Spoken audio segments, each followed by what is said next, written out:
पति पत्नी, कौन कौन होते हैं? पति पत्नी।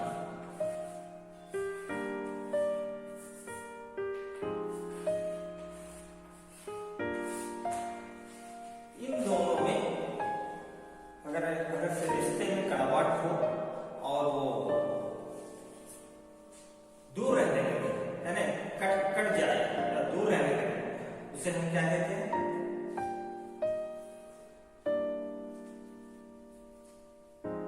हाँ, क्या कहते हैं उसे? हम दूर रहने लगे या कानूनन उनकी विच्छेद हो जाए तो आपने सही कहा, डाइवोर्स कहते हैं, राइट? डाइवोर्स ये अंग्रेजी वर्ड है डाइवोर्स। तो डाइवोर्स का ही हिंदी में हम क्या कहते हैं उसको? तलाक।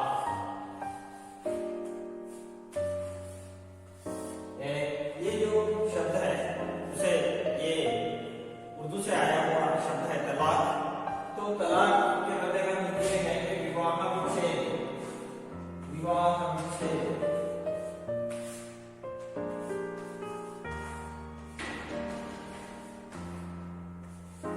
विवाह विच्छेद कहते हैं। Very good. विवाह विच्छेद जो आपने कहा सही, विवाह विच्छेद। तो ये विवाह विच्छेद जब होता है तो पति पत्नी के बीच में होता है, तो मान लीजिए उन्हें कोई संतान भी हो, तो संतान का क्या होगा? संतान का विच्छेद किसके साथ होगा? पिताजी के साथ होगा या माताजी के साथ होगा? हाँ, आपने जो बोला, जो बच्चा चाहता है या संतान चाहता है किसके साथ रहना, उसी के साथ रहेगा, राइट? हाँ, तो ठीक है। तो संतान उसके हिसाब से जिसे भी वो चाहता है उसके पास वो रह सकता है। वो क्या आपने जो बोला वो सही बात है। तो आज का हमारा जो उपन्यास है आपका बंटी, यहाँ विवाह विच्छेद का त्रासदी में इस रहा बंटी की कहानी है। इसे लिखा है मन्नू भंडारी जी ने।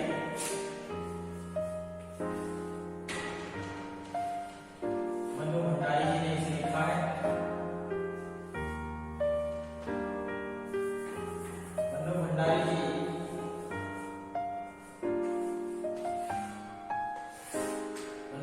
ने इसे लिखा है। तो हम इस उपन्यास को प्रारंभ करने से पहले मन्नू भंडारी जी के जीवन का परिचय करेंगे। तो उनका जन्म मंदसौर में हुआ था, मध्य प्रदेश कानपुरा जिले के मंदसौर का जन्म हुआ था। मंदसौर में तारीख 1 मार्च 1931 में इनका जन्म हुआ था। 1 मार्च 1931 में इनका जन्म हुआ था।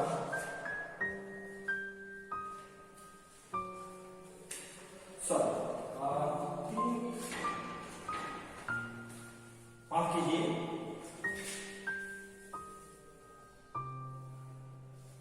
3 अप्रैल 1931 में इनका जन्म हुआ था। इनके पिताजी का नाम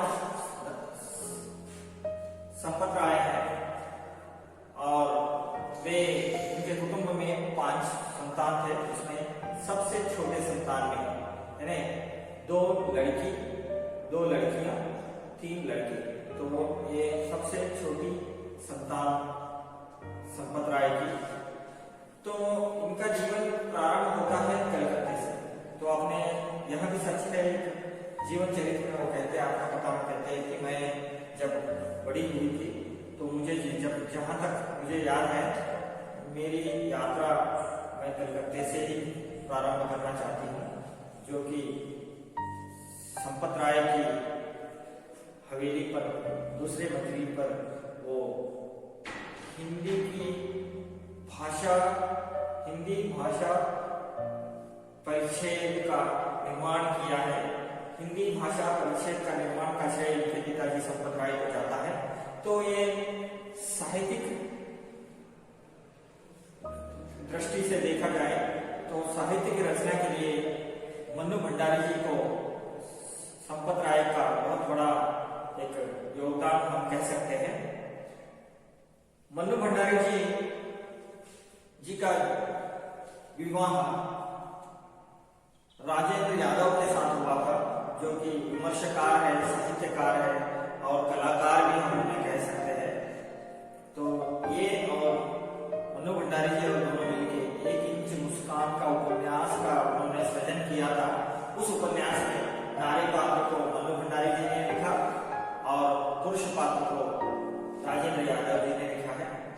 तो इनका यहाँ छोटा सा जीवन परिचय है। तो इनका कार्यक्षेत्र में हम देखते हैं तो इन्होंने कार्यक्षेत्र में इन्होंने 26 साल तक वे एक शिक्षक के रूप में सेवारत रहे और सबसे ज्यादा उन्होंने दिल्ली की मिरिंडा हाउस, जो आज की मिरिंडा हाउस यूनिवर्सिटी है, उस यूनिवर्सिटी में वे 25 साल तक उन्होंने काम किया। मिरिंडा हाउस में 26 साल तक, तो 26 साल तक उन्होंने मिरिंडा हाउस में कार्यरत रहे वे। और इसके बाद हम देखते हैं कि इसी दौरान वे साहित्य का सृजन भी करते रहे। तो उनके साहित्य के सृजन को हम देखते हैं तो उनकी कहानी संग्रह है यही सच है, मैं हार गई और त्रिशंकु और बहुत सारे और थोड़े से हैं। त्रिशंकु, एक प्लेट सैलाब और आगे हम देखते हैं कि तस्वीर और एक निगाहों की 3 तस्वीर, इनके कहानी संग्रह है। और उसके बाद उन्होंने उपन्यास लिखा, जो उपन्यास आज के इसमें हम देखते हैं उपन्यास 1 इंच मुस्कान, जो अपने पति पत्नी दोनों के बीच का संबंध को वहाँ बहुत दृढ़ करता है। यानी दोनों ने मिलकर ही उपन्यास लिखा था। आपका बंटी, जो आज आपके सामने आए हैं, और महाभोज जो उपन्यास है उसे नाटक में भी तब्दील किया गया है, नाटक में भी रूपांतर किया गया है, उनका नाटक है। और स्वामी कलवा, बहुत सारे अभी उसके साथ अभी बहुत सारे उन्होंने उपन्यास लिखे हैं। एक महत्वपूर्ण उपन्यास स्वामी कलवा, और इनके भी पटकथाएं हुए हैं। और इसके बाद उन्होंने नाटक लिखा है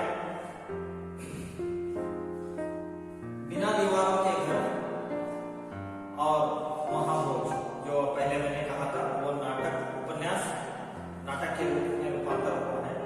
इसके बाद इसी दौरान उन्होंने पटकथाएं भी लिखे हैं। तो रजनीगंधा एक फिल्म है, उस फिल्म में यही सच है कहानी का वहाँ रूपांतरण किया गया है। हमारे जो मन्नू भंडारी जी हैं, आज के स्त्री विमर्श को हम देखते हैं तो स्त्री विमर्श उनके बिना नहीं हो सकता। यानी उनके साहित्य को अनदेखा कर दिया जाए, उसे निकाल दिया जाए तो स्त्री विमर्श को हम नहीं देख सकते। तो स्त्री विमर्श के लिए इनकी जो साहित्य की जो देन है, उस देन को देखकर कई पुरस्कार भी उन्हें मिले हैं। पुरस्कार में उन्हें कई पुरस्कार से सम्मानित किया गया है। उसमें से व्यास सम्मान जो महाभोज के लिए मिला था, व्यास सम्मान और महाराष्ट्र साहित्य अकेडमी सम्मान और 1 इंच मुस्कान के लिए मिला था, और शलाका सम्मान, कई सारे पुरस्कार भी मिले हैं। तो आज का जो आपका बंटी, जो मनोवैज्ञानिक धरातल, बाल मनोवैज्ञानिक छोटे बच्चों के लिए उनके दिल में क्या गुजरती है, उनके जहन में क्या बातें आते हैं, उनमें क्या परिवर्तन आता है, उसके बारे में आज हम आपका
तो आज के उपन्यास के पात्र है बंटी, शकुन, बंटी की माँ अजय, बंटी के पिता और शकुन का पति, और आते हैं हमारे वकील चाचा।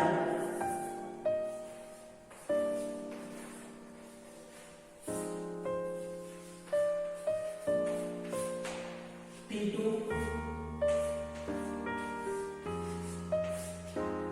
टीटू जो बंटी का दोस्त है, फूफी, टीटू, बंटी और अमी और अजय, ये यहाँ इस उपन्यास के पात्र हैं।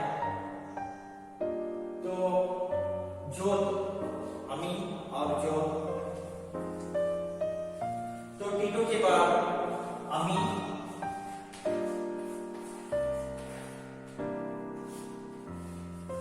जो इस उपन्यास के फूफी, उसको भी हम लेना पड़ेगा इसमें, फूफी जो इनके घर में काम करती है और माँ की तरह बंटी का देखभाल करती है। तो ये बंटी जो है, बंटी को उपन्यास का नायक हुआ, और शकुन जो एक पढ़ी लिखी महिला है और एक माँ है, पढ़ी लिखी महिला, एक माँ, और इस समाज में अपने आप को एक ऊपरी दर्जे पर है। इस समाज में जो दर्जा सबको मिलता है, ऊपर की दर्जा, उस दर्जे को पाने की एक चाह रखी हुई है। अजय एक कंपनी का मैनेजर है जो आजकल कलकत्ते में काम करता है, और ये यहाँ पर भी मनोवैज्ञानिक धरातल पर लिखा गया ये कहानी में अजय और शकुन दोनों के बीच में आपसी जो मतभेद है, उसी ही समझौते हुए बंटी को उसके बीच में घसीटा हुआ, या बंटी को उसके जीवन के लिए अपने आप को, इस परिवार को, जो विघटन परिवार है, उस विघटन परिवार में अपने आप को कैसे संजोए जाए, ये कहानी यहाँ पर दिखाया गया है।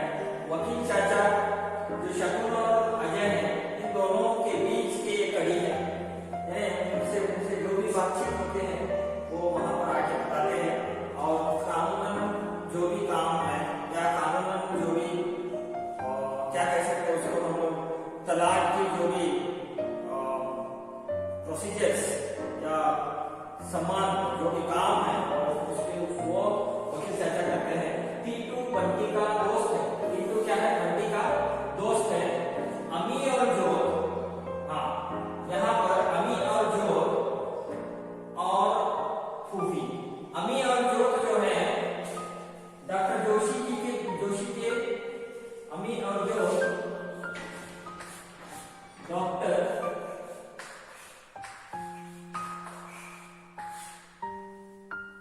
जोशी के पुत्र और पुत्री हैं। मीरा अजय की दूसरी पत्नी है। डॉक्टर जोशी शकुन की दूसरा पति है। तो इन सभी पात्रों के अंदर यहाँ कहानी पिरोया गया है। तो हम इस कहानी का थोड़ा सा विश्लेषण भी देखेंगे। तो जो बंटी है, बंटी एक बहुत संयमी और बहुत ही एक तरह से नरम दिल वाला लड़का है। तो वह अपने माँ के साथ रहता है, और अजय जो बंटी के पिताजी हैं 7 साल से उसके साथ नहीं रहते। वे कभी कभी आते हैं और बंटी के साथ में 1-2 दिन रहते हैं, मगर वो अपने घर में नहीं आते, वो अपने गेस्ट हाउस में रुकते हैं। तो ये गेस्ट हाउस में रुककर बेटे को देख के फिर अपने काम पे चले जाते हैं। तो बंटी को उसके दिल में कई बार आता है कि मेरे पिताजी हमारे साथ क्यों नहीं रहते? माँ और मैं ही अकेला क्यों रहते हैं? क्या बात है कि माँ के साथ मेरे पिताजी नहीं रहते? यह बात उसे कभी भी सताते रहते, मगर फिर भी वो अपनी माँ से नहीं पूछता, क्योंकि वह एक संवेदनशील लड़का है। अपनी माँ को कुछ तकलीफ नहीं देना चाहता।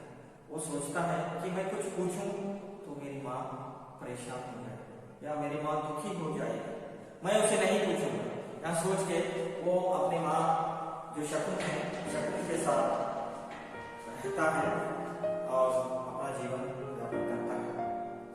जब भी माँ जो है शकुन एक कॉलेज की प्रिंसिपल है और एक माँ भी है। उनका जो कॉलेज है उनके घर के सामने ही है। जब भी माँ तैयार होके कॉलेज के लिए तैयार होती है, तब वो ड्राइंग टेबल के पास या उसका जो फूलदान जो कहते हैं हम लोग, उसके पास हम जाके वो जब माँ ठहरती है तब वो सोचता है कि ये मेकअप बॉक्स जो है उसके अंदर जो डिब्बियां शीशियां ये कैसे मेरे माँ को बदल देती है। जब भी मेकअप वो करती है, सुंदरता के जो ये सामग्री को लगाती है, तो उस सामग्री को लगाते ही मेरी माँ बदल जाती है। मेरी माँ के रूप में अच्छी है मगर प्रिंसिपल के रूप में अच्छी नहीं है, यह सोचता है। और कभी माँ के साथ कॉलेज को नहीं जाता और सोचता है दिलो दिल में, मैं कॉलेज क्यों जाऊँ, मेरा तो काम है स्कूल जाना, मैं तो उतना बड़ा नहीं हूँ। ये महज 9 वर्षीय बालक है और छठी कक्षा में पढ़ता है। 9 साल का बच्चा, सॉरी 5वीं कक्षा में यहाँ पढ़ता है। तो यहाँ बालक वहाँ सोच के खेलने चले जाता है।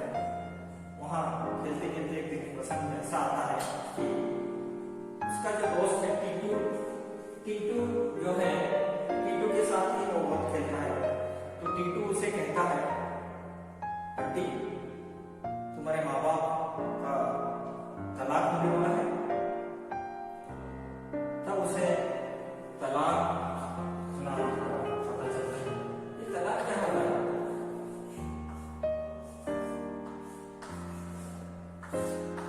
ये तलाक क्या होता है? तो टीटू को ही पूछता है, तो टीटू कहता है तलाक जो तुम्हारे माँ बाप के बीच में हो रहा है, अरे ये दोनों अलग हो रहे हैं। यह सोच के वो मन ही मन बहुत दुख होता है उसे, और फिर भी वो उसके सामने कुछ नहीं कहता और वहाँ सोचता है कि माँ को जाके मैं सब कुछ पूछूं, मगर फिर भी पूछ नहीं पाता, घर को चले जाता है।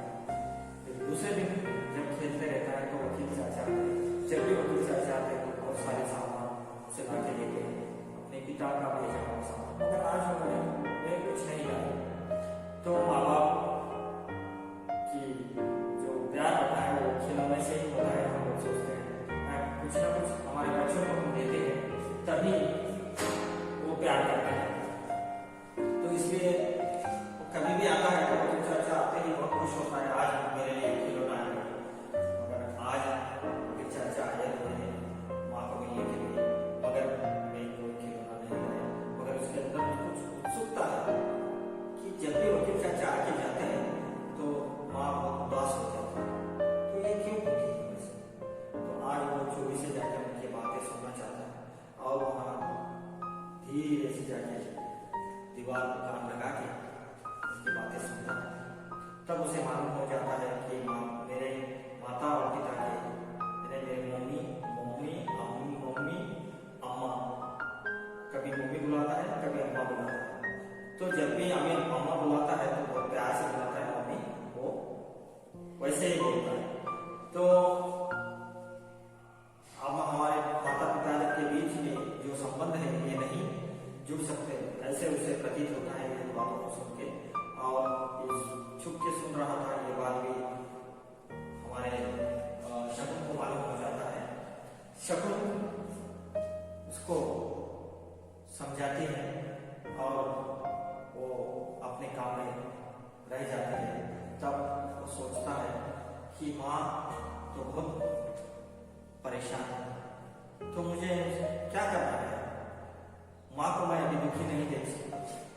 पिताजी मेरे माँ को छोड़ के जा रहे हैं तो मैं ऐसा ही नहीं रह सकता, मैं अपने माँ के साथ रहूंगा, उसको मैं दुख नहीं दूंगा। यहाँ वह सोचता है, सोचकर माँ को प्यार से वहाँ उसके साथ रहने लगता है। फिर एक दिन आता है, पिताजी गेस्ट हाउस में आके रुके हुए हैं और अपने बेटे को वहाँ नौकर के साथ बुला के लेके जाते हैं, नौकर के साथ भेज दिए जाते हैं। तो वहाँ जाके वो अपने पिता को भी पूछना चाहते हैं कि पापा आप मेरे माँ के साथ क्यों नहीं रहते। तो यहाँ पर क्या है, उसके मन के अंदर जो विचार चल रहे हैं उस विचार का विमर्श यहाँ पर हो रहा है कि माँ और पिताजी दोनों को वो एक करके देखना चाहते हैं, यानी उनके साथ एक के साथ दोनों एक साथ रहना, दोनों के साथ साथ में और एक रह के वहाँ जीवन बिताना चाहता है। मगर जब जाके वहाँ पूछने को धैर्य करता है मगर फिर भी वो पूछ नहीं पाता और पिताजी उससे कहते हैं चलो कलकत्ता चले, चलो तुम्हें मैं विक्टोरिया म्यूजियम दिखाऊंगा और हम लोग हावड़ा ब्रिज और कोलकाता का ईडन गार्डन देखेंगे, यह सब कुछ उनको दिलासा देते हैं। तब वो बोलता है माँ आएगी तो मैं भी चलूंगा, यानी मेरे माँ के साथ ही मैं जाऊंगा, ऐसे वहाँ संदेश उनको देता है। मगर उसका जवाब वो नहीं देते। फिर वो खुद आके छोड़ने आते हैं, अजय अपने बेटे को घर को छोड़ने आते हैं। जब छोड़ने आते हैं तब माँ के अंदर एक विचार आता है कि आज कुछ मेरे साथ अच्छा बात करें।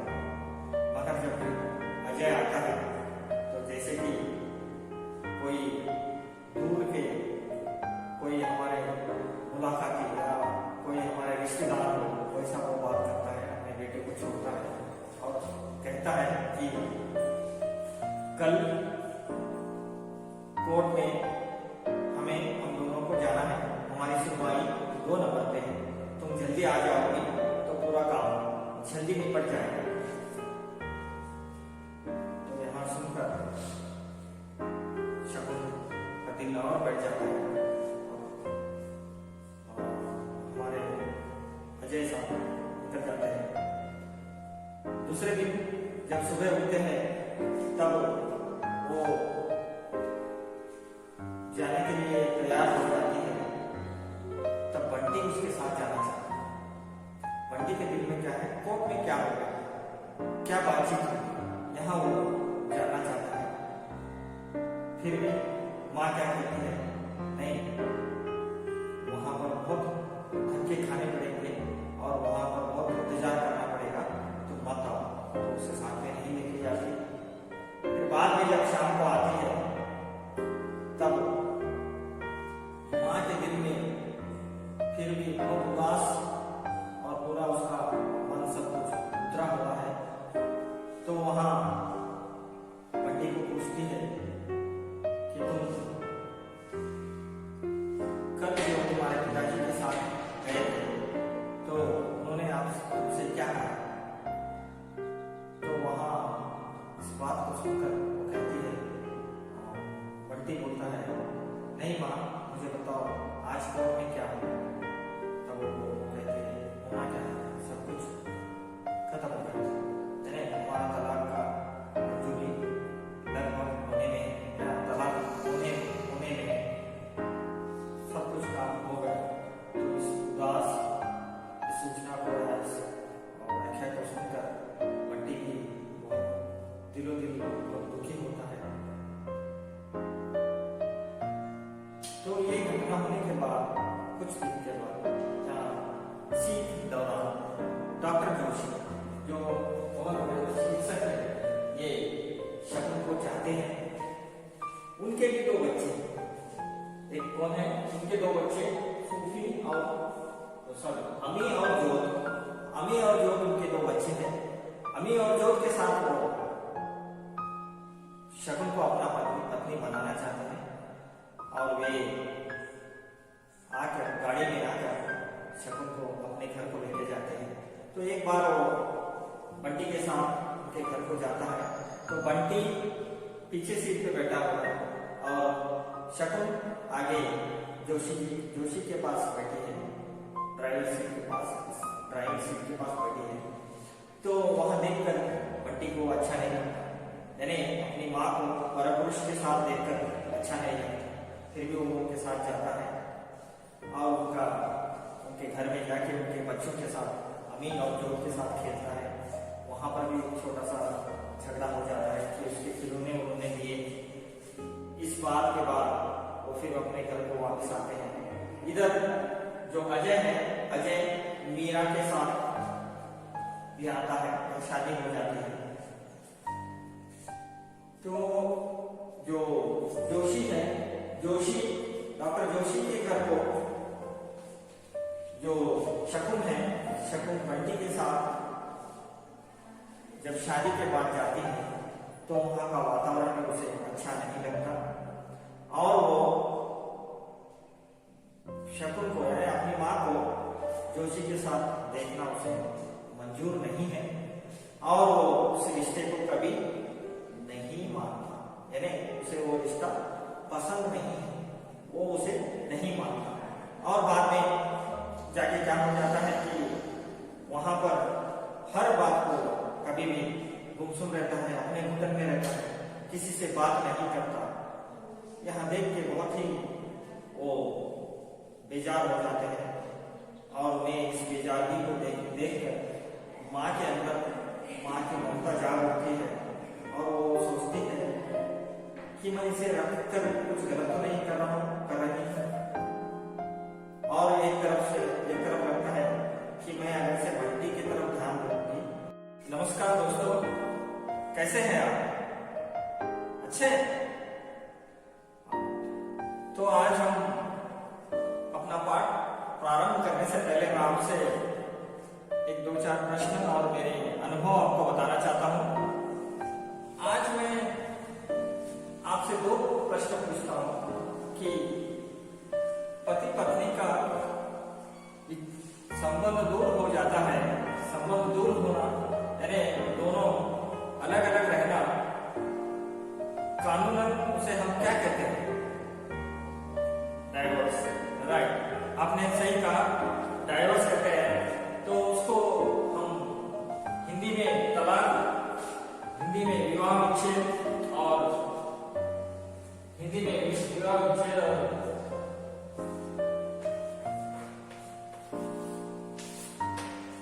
उर्दू में तलाक कहते हैं। तो ये तलाक कब होती है? जब पति पत्नी के अंदर आपसी मतभेद हो। तो आज का जो हमारा उपन्यास है आपका बंटी, जो वैवाहिक जीवन का आपसी मतभेद के कारण ही स्त्री का अपने इस समाज में एक बड़ा सा एक कह सकते हैं कि हम अपनी अस्मिता की खोज की कहानी है आज। तो आपका बंटी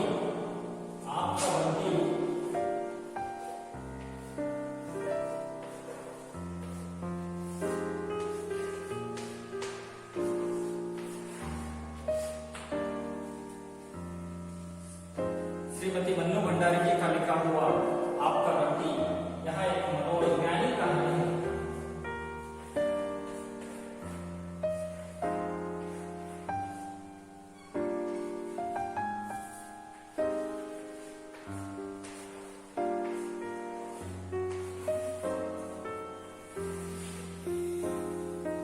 तो एक छोटे से बच्चे के दिमाग पे, उसके विचार पे किस तरह से वो असर करता है, यहाँ आपके बंटी में मन्नू भंडारी जी बहुत ही सरल तरीके से और वाक चातुर्य से उन्होंने हम सबके सामने दर्शाया है।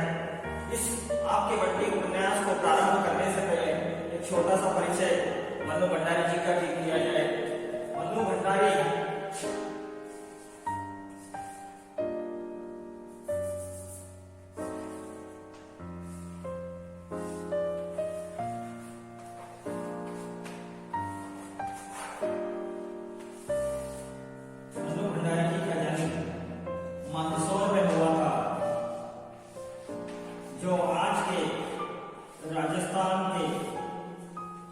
राजस्थान राज्य में पड़ता है। पहले मध्य प्रदेश में रहा करता था। मंदसौर में उनका जन्म हुआ था। इनके पिताजी का नाम संपत राय है और ये उस परिवार के पांचवी और सबसे छोटे लड़की में है। 2 बहन और 3 भाई इनके परिवार में थे। तो मनु भंडारी अपनी यह कहानी यहाँ भी उसमें अपने जीवन परिचय में उन्होंने कहा है कि जब मुझे याद है या मेरी जीवन यात्रा चालू होती है, प्रारंभ होता है, कलकत्ते से होता है। तो कलकत्ते में संपत राय जी का एक बड़ा सा बंगला था। उस बंगले के ऊपरी मंजिल में वह साहित्य की रचना करते थे और हिंदी राजकोषीय भाषा का उन्होंने सृजन किया था। तो इस से मेरा यात्रा चालू होता है। यहाँ मनु भंडारी खुद अपने आत्मचरित्र में कहती है। तो मनु भंडारी जी का जन्म 31 मार्च 2000